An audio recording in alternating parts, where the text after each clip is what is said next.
हाँ, तो जब भी हम किसी महान महाकाव्य की बात करते हैं ना, तो हमारी आंखों के सामने तुरंत बड़े बड़े युद्धों के दृश्य आ जाते हैं। अक्सर वही होता है। तलवारें और तीर। बिल्कुल।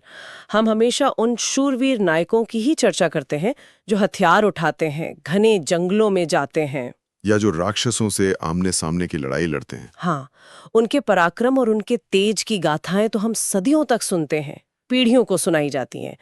लेकिन एक सवाल है जो अक्सर अनुत्तरित रह जाता है। कि उन लोगों का क्या जो पीछे छूट जाते हैं? एकदम सही। उन पात्रों का क्या जो युद्ध के मैदान में नहीं जाते, जो वनों में नहीं भटकते, बल्कि महलों की चारदीवारी में रहकर एक बिल्कुल ही अलग तरह का युद्ध लड़ते हैं।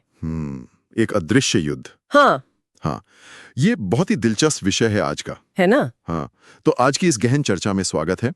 आज का हमारा विषय कुछ ऐसा ही है जो वीरता और त्याग की हमारी जो पुरानी परिभाषाएं हैं उनको पूरी तरह चुनौती देने वाला है। बिल्कुल। आज हमारे सामने कई सारे साहित्यिक शोध पत्र, विश्लेषणात्मक लेख और ऐतिहासिक समीक्षाओं का पूरा अंबार लगा हुआ है। बहुत गहरा अध्ययन है इन पेपर्स में। हाँ, तो इन सभी स्रोतों को खंगालकर आज हम राष्ट्रकवि मैथिली शरण गुप्त के प्रसिद्ध महाकाव्य साकेत के पन्नों में गहराई तक उतरने वाले हैं। साकेत मतलब रामायण की कथा, लेकिन एक बिल्कुल अलग चश्मे से। वही तो, हम सभी रामायण की मूल कथा से भली भांति परिचित है, लेकिन साकेत का महत्व इसलिए नहीं है कि वो उसी कथा को फिर से दोहराता है। नहीं, वो दोहराव नहीं है, बल्कि इसलिए है क्योंकि वो उस कथा को एक ऐसे चश्मे से दिखाता है जो हैरान कर देता है। वो एक उपेक्षित दृष्टिकोण को केंद्र में लाता है। ये आपने बहुत सटीक बात कही। इन तमाम शोध पत्रों को जब हम गहराई से देखते हैं ना, तो सबसे पहली बात जो उभर कर सामने आती है वो यही है कि ये सिर्फ वाल्मीकि या तुलसीदास जी की कथा की पुनरावृत्ति नहीं है। बिल्कुल नहीं। साकेत एक बेहद साहसिक, एक क्रांतिकारी साहित्यिक प्रयास है। इस महाकाव्य के जरिए गुप्त जी ने उस पात्र को कहानी के एकदम मुख्य केंद्र में लाकर खड़ा कर दिया है, जिसे पारंपरिक रामायण में शायद सबसे ज्यादा हाशिए पे रखा गया था। हाँ, लक्ष्मण की पत्नी उर्मिला। उर्मिला। पारंपरिक कथाओं में उर्मिला का उल्लेख तो मतलब ना के बराबर ही मिलता है। वो एक ऐसी छाया की तरह हैं जो बस पृष्ठभूमि में कहीं मौन खड़ी रहती हैं। लेकिन इन सारे स्रोतों से जो निष्कर्ष निकलता है वो ये है कि साकेत दरअसल उर्मिला की ही कहानी है। सही कहा। ये उन्हीं के दृष्टिकोण से देखा गया महाकाव्य है। और यही बात इस कृति को इतना विशेष बनाती है। मतलब हम सभी उस पल को जानते हैं जब राजा दशरथ के वचन के कारण राम को 14 वर्ष का वनवास मिलता है। हाँ, वो निर्णायक क्षण। सीता और लक्ष्मण अपनी मर्जी से, अपने प्रेम और कर्तव्य के कारण वन जाने का निश्चय कर लेते हैं, जो कि लक्ष्मण के महान भाई प्रेम का प्रतीक है। बिल्कुल। लेकिन यहाँ किसी के भी मन में एक सवाल उठ सकता है, उर्मिला भी तो अपने पति लक्ष्मण के साथ जाना चाहती थी। जाना चाहती थी, पर वो चाहकर भी नहीं जा पाती। उन्हें अयोध्या में ही रुकना पड़ता है, पूरे 14 साल, 14 वर्षों का वियोग। लेकिन अगर एक आम नजरिए से देखा जाए तो कोई भी ये तर्क दे सकता है कि लक्ष्मण का जीवन ज्यादा कठिन था। भारी तौर पर तो ऐसा ही लगता है। हाँ, क्योंकि लक्ष्मण वनों में थे, जहाँ खतरनाक जंगली जानवर थे, मौसम की मार थी। उर्मिला तो कम से कम अयोध्या के राजमहल में सुरक्षित थी, सुख सुविधाओं के बीच। तो फिर हमारी जो शोध पत्र है वो उर्मिला के इस रुकने को एक युद्ध क्यों कह रहे हैं, मैं ये सोच रही थी। ये एक बहुत ही स्वाभाविक प्रश्न है। अक्सर भौतिक और शारीरिक कष्टों को ही हम सबसे बड़ी चुनौती मान लेते हैं। जो दिखता है। हाँ, लेकिन जब हम मानवीय मनोविज्ञान की गहराई में जाते हैं तो तस्वीर कुछ और ही नजर आती है। मतलब मानसिक पीड़ा। बिल्कुल। जब कोई अपना प्रियजन आंखों के सामने नहीं होता, और वो भी किसी सामान्य यात्रा पर नहीं, बल्कि एक ऐसे वन में जहां हर पल मृत्यु का भय है। सही बात है। तो पीछे छूट जाने वाले की मानसिक स्थिति क्या होती है? आज के युग में भी सोचिए, अगर परिवार का कोई सदस्य मोर्चे पर हो और संवाद का कोई माध्यम न हो, तो घर पर प्रतीक्षा करने वालों की रातों की नींद उड़ जाती है। उर्मिला की स्थिति की कल्पना कीजिए। 14 वर्ष तक कोई संवाद नहीं, कोई कुशलता का समाचार नहीं। ये जो मानसिक पीड़ा है ना, ये किसी भी शारीरिक चोट से कहीं अधिक गहरी होती है। तो इसलिए इसे युद्ध कहा गया है। हाँ, शोध पत्रों में एक बहुत ही शक्तिशाली बात कही गई है। उर्मिला का ये त्याग किसी भीषण युद्ध से कम नहीं है। क्योंकि युद्ध केवल मैदानों में तलवारों से नहीं लड़े जाते। बिल्कुल। एक भयंकर और अंतहीन युद्ध इंसान के अपने मन के भीतर भी चलता है, अपनी भावनाओं के साथ। ये सच में एक बहुत ही सशक्त दृष्टिकोण है। आंतरिक युद्ध बनाम बाहरी युद्ध। जब हम इन दोनों भाइयों और उनकी पत्नियों के त्याग की तुलना करते हैं तो एक बहुत ही स्पष्ट अंतर दिखाई देता है। लक्ष्मण वन में गए हैं, वो शारीरिक रूप से बहुत सक्रिय हैं। वो राम और सीता की सेवा में लीन है। हाँ, उनके पास एक स्पष्ट उद्देश्य है, एक काम है रोज का। उनका त्याग बाहरी और भौतिक है। वो खतरों का सामना कर रहे हैं लेकिन एक एक्शन में है। एक गतिशीलता है उनके जीवन में। दूसरी तरफ उर्मिला का जीवन एक ठहराव में आ गया है। मैंने पढ़ा, हमारे विश्लेषणात्मक लेखों में उर्मिला के इस जीवन को एक मौन तपस्या का नाम दिया गया है। मौन तपस्या, ये बहुत ही सटीक शब्द है। ये शब्द मुझे सोचने पर मजबूर कर देता है। बिना किसी गतिविधि के बस प्रतीक्षा करना, वो भी इतनी लंबी अवधि तक। और प्रतीक्षा अक्सर सबसे कठिन काम होता है। लक्ष्मण की सेवा और उनके संघर्ष हमें स्पष्ट रूप से दिखाई देते हैं। उनका परिणाम प्रत्यक्ष है, लेकिन उनके लिए वो महल एक तपस्या स्थल बन चुका है, एक कारागार के समान। बिल्कुल। वो बिना कुछ कहे, बिना किसी शिकायत के उस विरह की अग्नि में हर दिन तप रही हैं। और इस मौन तपस्या में कोई शोर नहीं है, कोई बाहरी महिमा मंडन नहीं है। कोई उनकी आरती नहीं उतार रहा कि उन्होंने कितना बड़ा बलिदान दिया है। गुप्त जी ने इसी मनोवैज्ञानिक बिंदु को पकड़ा है ना। हाँ, जो व्यक्ति चुपचाप बिना किसी प्रशंसा के हर दिन एक ही अथाह पीड़ा को सहता है, उसका मानसिक संघर्ष किसी योद्धा से कम कैसे हो सकता है? ये तो एक अकल्पनीय मानसिक दृढ़ता की मांग करता है। 100%। इसे आज के समय में समझना बहुत आसान है। हमारे समाज में भी ऐसे अनगिनत लोग हैं जो घरों में रहकर अपने परिवार की देखभाल करते हैं, जो अपनों की सफलता के लिए अपनी इच्छाओं को मार देते हैं। हाँ, और उनके इस मौन संघर्ष को कभी कोई मंच नहीं मिलता, कोई पुरस्कार नहीं मिलता। उर्मिला उसी अदृश्य त्याग का सबसे बड़ा प्रतीक है। और साकेत की यही खूबी है कि वो हमें उस वन से बाहर निकालकर वापस उस जगह ले आता है जहां से ये सब शुरू हुआ था। वन के बाहर की दुनिया। तो चलिए अपनी चर्चा को उर्मिला के उस एकांत कक्ष से थोड़ा और व्यापक करते हैं। अगर हम अयोध्या के उस बड़े परिदृश्य की ओर चलें, जिसका चित्रण इन स्रोतों में बहुत गहराई से किया गया है। हाँ, तो वो कैसा दिखाई देता है?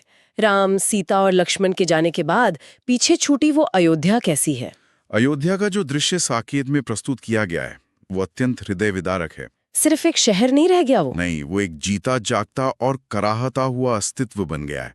साकेत में माताओं के गहरे दुख और आम जनता की वेदना का बहुत सजीव चित्रण है। उसे पढ़ते हुए गहरी उदासी का अनुभव होता है। ये केवल एक राजसी परिवार के बिखरने की कहानी नहीं है, ये एक पूरे राज्य के शोक के सागर में डूबने की कहानी है। जो सामूहिक वेदना अयोध्या की सूनी सड़कों पर है, महलों के गलियारों में पसरी है।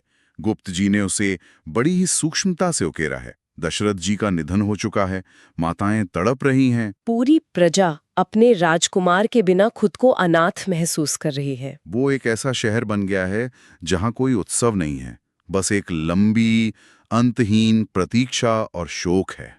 इसका अर्थ तो ये हुआ कि पूरा का पूरा समाज एक गहरे मनोवैज्ञानिक आघात से गुजर रहा है। हर व्यक्ति ने कुछ खोया है। बिल्कुल। और इसी खालीपन के बीच एक और ऐसा चरित्र उभर कर सामने आता है जो इन चर्चाओं में हमेशा एक विशेष स्थान रखता है। आप भरत की बात कर रही हैं? हाँ, भरत, एक ऐसा व्यक्ति जो त्याग की एक बिल्कुल अलग ही मिसाल कायम करता है।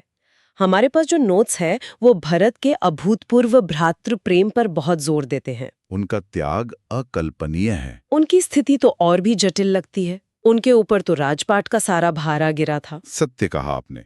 भरत का चरित्र इस महाकाव्य का एक और बहुत ही मजबूत स्तंभ है।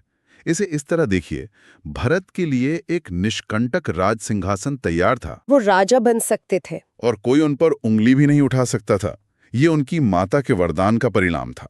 लेकिन उन्होंने सत्ता के साथ क्या किया? उन्होंने राम की खड़ाऊं यानी उनके लकड़ी के जूतों को सिंहासन पर रख दिया। ये महज एक भावुक कृत्य नहीं था, जैसा कि अक्सर मान लिया जाता है। तो ये क्या था? ये सत्ता, संपत्ति और सर्वोच्च अधिकार के प्रति विरक्ति का एक चरम प्रतीक है।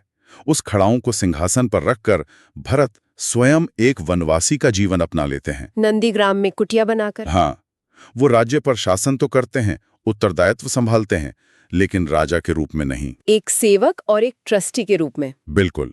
ये सचमुच एक अद्भुत विरोधाभास है। भरत शहर के इतने करीब रहकर, सारी राजसत्ता हाथ में होकर भी एक तपस्वी हैं। और उर्मिला एक राजमहल की चारदीवारी में रहकर एक तपस्विनी है। ऐसा लगता है कि साकेत में हर मुख्य पात्र अपने अपने तरीके से अपनी परिस्थितियों में एक वनवास ही जी रहा है। वनवास केवल एक भौगोलिक स्थान नहीं रह गया है, वो एक मानसिक अवस्था बन गया है। भरत का ये कृत्य शक्ति और सत्ता को ठुकराने का एक बहुत बड़ा प्रतीक बन जाता है। खासकर आज के समय में जहां सत्ता के लिए लोग किसी भी हद तक जाने को तैयार रहते हैं। बिल्कुल, और यही वो बिंदु है जहां साकेत का सबसे बड़ा निष्कर्ष निकल कर आता है कि इन सभी घटनाओं और पात्रों की गहराई के कारण साकेत केवल राम की कथा या राम के वनवास तक सीमित नहीं रह जाता। ये केवल एक व्यक्ति की महान यात्रा नहीं है। नहीं, ये महाकाव्य त्याग, निस्वार्थ प्रेम, कर्तव्य और उच्च मानवीय आदर्शों की एक संपूर्ण गाथा बन जाता है। गुप्त जी ये स्थापित कर रहे हैं कि महानता केवल एक नायक में केंद्रित नहीं थी। अयोध्या का वो पूरा समाज, वो पूरा परिवार ही आदर्शों की एक कठिन कसौटी पर खरा उतर रहा था। हर पात्र अपने हिस्से का एक निजी महाकाव्य जी रहा है। कोई भी कमजोर नहीं है, बस सबके संघर्ष का मैदान अलग अलग है। और इन सभी जटिल भावनाओं को जिस तरह से कागज पर उतारा गया ना, उसकी भी दाद देनी होगी। भाषा की बात कर रही हैं आप? हाँ, इन सभी आलोचनात्मक लेखों में मैथिली शरण गुप्त जी की लेखन शैली की भूरी भूरी प्रशंसा की गई है। शोधकर्ताओं ने इस पर बहुत प्रकाश डाला है कि उनकी भाषा बहुत ही सरल है, लेकिन साथ ही वो ऊर्जावान और गहरी भावनात्मक भी है। मुझे हमेशा लगता था कि शायद किसी बड़ी आंतरिक पीड़ा को उकेरने के लिए बहुत जटिल शब्दों की जरूरत होती है, भारी भरकम शब्दों की। हाँ, लेकिन साकेत इसे गलत साबित करता है। यही एक सच्चे और महान कवि की पहचान होती है। यहाँ सबसे ध्यान देने योग्य बात यह है कि भाषा की सरलता ही उस भावना की गहराई को और बढ़ा देती है, उसे सीधे हृदय में उतार देती है। जब उर्मिला के विरह का वर्णन आता है तो गुप्त जी ने किसी बड़े शब्द जाल का सहारा नहीं लिया है। उन्होंने रोजमर्रा के शब्दों का प्रयोग किया। हाँ, आम जनमानस के शब्दों का। इससे भावनाएं इतनी पारदर्शी हो जाती हैं कि पढ़ने वाला सीधे उर्मिला की आत्मा से जुड़ जाता है। वो जटिलता में नहीं उलझता। और इसी उत्कृष्ट लेखन कला के भीतर एक बहुत ही महत्वपूर्ण पहलू छिपा है, नारी विमर्श। बिल्कुल, जिसे साहित्य की दुनिया में स्त्री संवेदना का एक अत्यंत महत्वपूर्ण मील का पत्थर माना जाता है। हमारे पास मौजूद कई शोध पत्र इस नारी विमर्श के पहलू पर बहुत जोर देते हैं। अगर हम उस समय के समाज को ध्यान में रखें तो स्त्री संवेदना के दृष्टिकोण से साकेत का बहुत अधिक महत्व है। वो महत्व इतना अधिक क्यों है? इसे समझने के लिए हमें उस दौर के साहित्य को देखना होगा। ऐतिहासिक रूप से साहित्य में महिलाओं को अक्सर या तो पूर्णता की मूर्ति बताया जाता था या फिर एक असहाय विलाप करती हुई पीड़ित स्त्री के रूप में। लेकिन गुप्त जी ने इस सांचे को तोड़ दिया।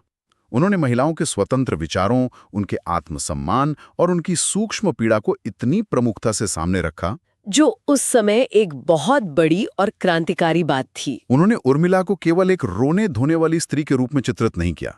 इसके विपरीत उर्मिला एक सशक्त, धैर्यवान और आत्मनियंत्रित महिला है, जो अपने उत्तरदायित्वों को समझती है।